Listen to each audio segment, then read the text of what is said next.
우승하기 위해서 약간 노력해 주시.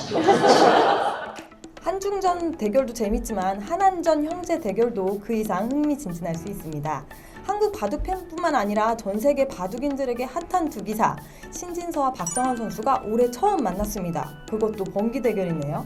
그렇습니다. 사실 두 선수가 처음 만났다는 게 느껴지지 않을 만큼 두 선수는 바둑계에 굉장히 핫한 스타들인데요. 일단 수8구선을 위해서 처음 만나게 됐고 아마 예상컨대 올 여름은 이 두 선수의 결승전으로 좀 많이 채워지지 않을까 생각이 됩니다. 정 기자의 애프터 361 안영준 해설위원과 함께 신진서와 박정환의 불꽃 튀는 반상 대결 이 얘기를 나눠보도록 하겠습니다. 안녕하세요. 오랜만입니다. 안녕하세요. 그 소팔코사놀 최고기사 결정전 도전자가 박정환 선수로 결정이 됐어요. 근데 좀 인터뷰가 굉장히 재밌었거든요. 인공지능이랑 둔다고 생각하고 배워야 될 것 같아요. 그렇군요. 똑같은 것 같아요. 올해는 열심히 해서 작년처럼 무기력하게 지진 않으려고 노력해야 될 것 같고요. 정말 최선을 다해서 저를 가르쳐줬으면 좋겠어요. 인터뷰가 이제 좀 다르게 좀 나왔죠. 어떻게 보면 네. 신진서 구단을 좀 굉장히 좀 인정한 듯한 네. 그런 느낌의 뉘앙스와 뭔가 도전자의 입장에서 도전한다고 얘기를 하는데 네. 이렇게 무서운 도전자가 또 있을까 싶기도 해요. 근데 이 정도의 답변이라면 질문을 좀 미리 예상하고 준비해왔던 것 같아요. 어떻게 보면 일단 박정환 구단의 인터뷰들을 많이 보면 대체로 그냥 겸손하고 붙어보겠다는 느낌보다는 배우겠다는 그런 뉘앙스들이 많이 나오거든요. 그렇죠. 그만큼 상대에 대한 좀 배려심이 담긴 인터뷰들이라고 생각하고 속마음은 어떨지 알 수가 없죠. 속마음은 내가 이긴다는 자신감이 있을지도 모르겠지만 기본적으로 좀 계속해서 뭔가 박정환 구단이 추구하는 방향성이 그런 본인의 수양에 좀 더 가까운 게 아닌가 싶고 네. 뭔가 신진서 구단은 그런 느낌에서 자기와 비슷한 단계 혹은 높은 단계라고 생각을 설정을 하고 그런 것들을 자기가 도전해서 격파하겠다 약간 이런 뉘앙스의 인터뷰가 아니었나 생각이 되네요. 박정환 선수가 이번에도 이야기하긴 했지만 프로기사들이 보면 배우겠다 좀 가르쳐줘 이런 얘기를 자주 하더라고요. 근데 진심인가요? 어느 정도 진심도 있고 어느 정도 농담도 있다고 생각이 되는데 일단 어릴 때부터 겸손한 인터뷰들을 많이 해왔기 때문에 좀 먼저 배우겠다는 말이 먼저 나아가기도 하는 부분이 있고 스스로 좀 부족하다고 생각을 하고 그런 부분은 상대가 나한테 일깨워줬으면 좋겠다 이런 마음이 반 정도는 들어있다고 생각을 해요. 네. 그 박정환 선수도 말했지만 신진서 선수한테 신공지능이라는 말을 많이 하잖아요. 근데 진짜 이렇게 해설하실 때 이렇게 보시면 진짜 인공지능 같다라는 느낌을 받으시나요? 사실 이제 제가 이 두 선수 이제 신진서 구단과 박정환 구단을 봤을 때 단순히 인공지능을 따라하는 것이 아니라 자신의 바둑의 색깔과 인공지능의 색깔을 조금 적절히 배분을 했다라고 생각을 해서 외우는 암기식이 아니라 자신들이 이해하는 방식으로 다가가는구나라고 생각을 했거든요. 근데 그러다 보니까 이 두 선수가 점점 일치율이 올라가는 거예요. 이해하는 범위가 아는 게 점점 쌓이다 보니까 이해하는 범주가 늘어나게 되고 그러다 보면 자연스럽게 감각 자체가 인공지능과 일치율이 높아지면서 양쪽에 좀 대립되는 구조에 있던 두 선수가 약간은 좀 융화되는 느낌이 있다. 그러니까 기풍적으로 좀 닮아가면서 자신의 색깔이 나타나는 지점은 있지만 그래도 기본적으로 본다면 좀 닮아가고 있지 않나라는 생각도 좀 생각을 합니다. 박정환 선수는 과거에 박파고라는 별명이 있었고 뭐 인공지능도 여러 가지 종류가 있잖아요. 두 선수를 인공지능 프로그램에 비교한다라고 하면 어떨까요?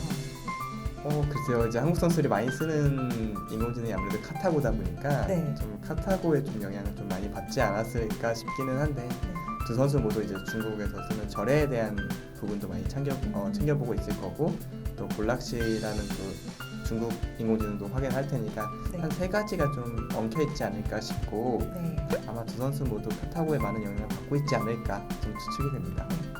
박정환 선수 같은 경우는 작년에 어떻게 보면 최악의 한 해를 좀 보냈을 것 같아요.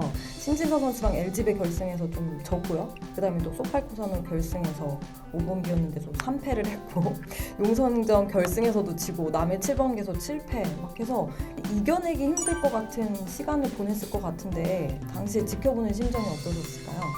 사실 다른 결승전보다 남의 슈퍼매치를 7대 0으로 사실 7번을 다 질 거라고 생각하지 못했는데 그쵸. 7번을 다 진 다음부터는 박정환 구단이 좀 무너질 수도 있겠다 좀 걱정된다는 생각이 들었는데 사실 박정환 구단이 작년 성적이 조금 안 좋은 것 같이 느껴져도 신진서 구단과 둔 걸 빼면 성적이 굉장히 좋거든요.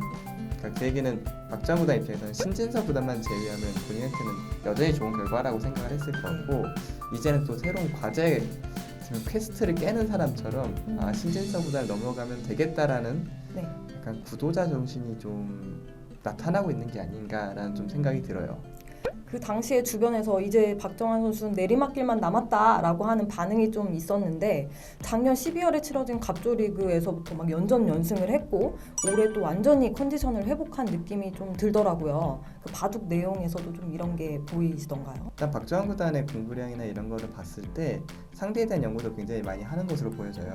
그런 것들이 역시 박정환 구단의 노력량이 결과를 그대로 드러내고 있고 아, 쉽게 무너지지는 않겠다라는 생각도 하고 네. 어떻게 보면 한국바둑의 1인자 계보로 본다면 역시 이창호 구단과 이세돌 구단이 있다고 볼 수가 있는데 그 위에 뭐 조은영 구단도 있을 네. 테고요. 근데 이제 이세돌 구단은 제가 느꼈을 때 뭐 제가 후배이기 때문에 다 느끼지 못하겠지만 뭐 바둑 기사 예술가 기질도 있지만 승부사로서의 기질이 굉장히 강한 기사라고 생각이 돼요. 그러니까 뭐 승부사 기질과 예술가 기질 뭐 이런 것들이 더 많았다면 박정환 구단은 약간 구도자, 약간 도인 같은 느낌이 굉장히 많이 듭니다. 돌을 닦는 느낌으로 하나하나 켜커이 쌓아 올려서 이거를 내가 보여준다. 신진서 구단은 그런 부분을 좀 반씩 섞어놓은 게 아닌가. 뭔가 이세돌 구단의 승부사적인 기질과 박정환 구단의 도인적인 기질을 좀 반반씩 섞어놓은 게 아닌가 싶다는 생각이 들고 이창호 구단에 대해서는 제가 뭐 어떻게 언급하기가 쉽지가 않네요. 그 박정환 선수 최근에 보니까 겉으로 보기에도 좀 약간 편안해진 느낌? 이런 것들이 좀 있더라고요. 박정환 구단 스스로가 마음적으로 뭔가 평온함을 찾았다는 느낌이 들고요. 글쎄요, 뭐 바둑 한 판을 그냥 두면서 하나하나 올라가는 느낌을 받는 것 같고 스스로의 내용에 대해서 훨씬 더 좀 더 타이트하게 자신을 좀 테스트하고 더 좋은 내용을 보여주겠다는 생각을 많이 가지고 있어서 그러니까 기본적으로 기량이 올라가면 결과는 좋아질 수밖에 없다라는 그런 확신을 가지고 기량 발전에 모든 힘을 쏟고 있는 게 아닌가라는 생각을 하고 좀 들게 만드는 해설자로서 봤을 때 참 네. 쉽지 않은 일인데 잘 해내고 있다는 생각이 좀 듭니다. 박정환 선수가 소팔코사노 리그전에서 8전 전승을 했잖아요. 네네. 쉽지 않은 기록이죠.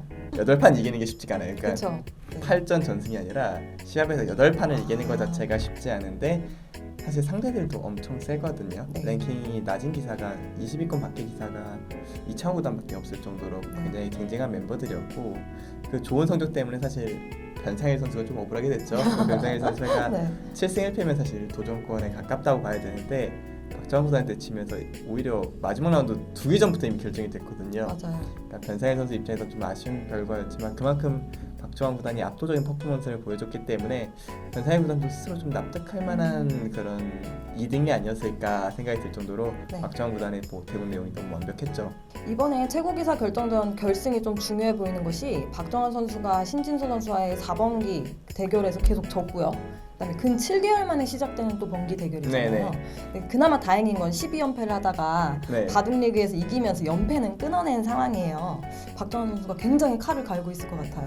사실 이 소팔코사놀베가 이 두 선수의 매체의 시작점이 되지 않을까. 사실 이렇게 표현하면 다른 기사들한테 좀 무례할 수도 있기는 한데 네, 다른 기전들이 여러 개가 결승전에 진입하고 있는 기전들이 있거든요. 꽤 있죠. 네. 일단 가장 가까운 기전 중에 용성전도 그렇고요. GS 칼텍스. 네, GS 칼텍스도 있고 네. 명인전도 있거든요. 네, 뭔가 이 연전에서 다 만날 수도 있고 뭐 그렇죠. 하나도 못 만날 수도 있죠. 네. 워낙 강한 기사들이 많으니까. 근데 제 생각이나 많은 사람들의 팬을 봤을 때는 다는 아니더라도 아마 3개 정도는 결승에서 만나지 않겠느냐. 소팔코사놀베까지 이제 포함해서요.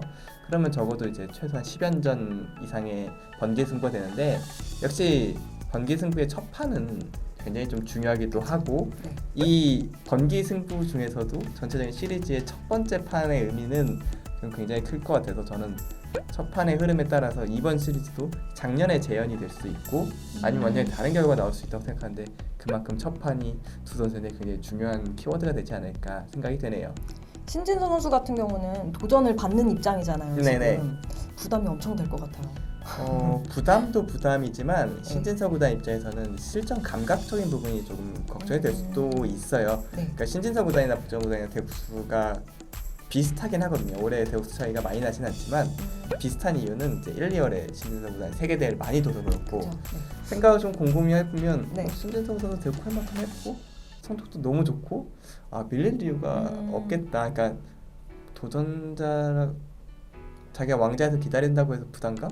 그런 거 느낄 성격은 아닐 것 같거든요. 네. 뭐 원래 왕이었으니까 네. 그렇게 신진서 구단이 이제 작년부터는 이제 특히 앞서 언급해주신 LG배를 박정환 구단에 이긴 다음부터는 뭔가 신진서 구단의 랭킹 1위라는 왕좌에서 좀 박정환 구단을 기다린다는 표현은 좀 어색하긴 하지만 좀 네. 그런 느낌이 있었고 이번에는 처음으로 진짜 기다린 느낌이어서 네. 크게 개의치는 않을 것 같아요. 신진서 구단도.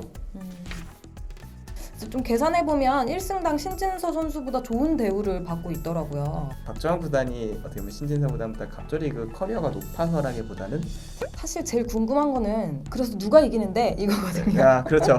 네. 아마 가장 이 질문이 왜 이제 나왔을까 생각이 들 정도로 네. 많이들 궁금해하셨을 것 같은데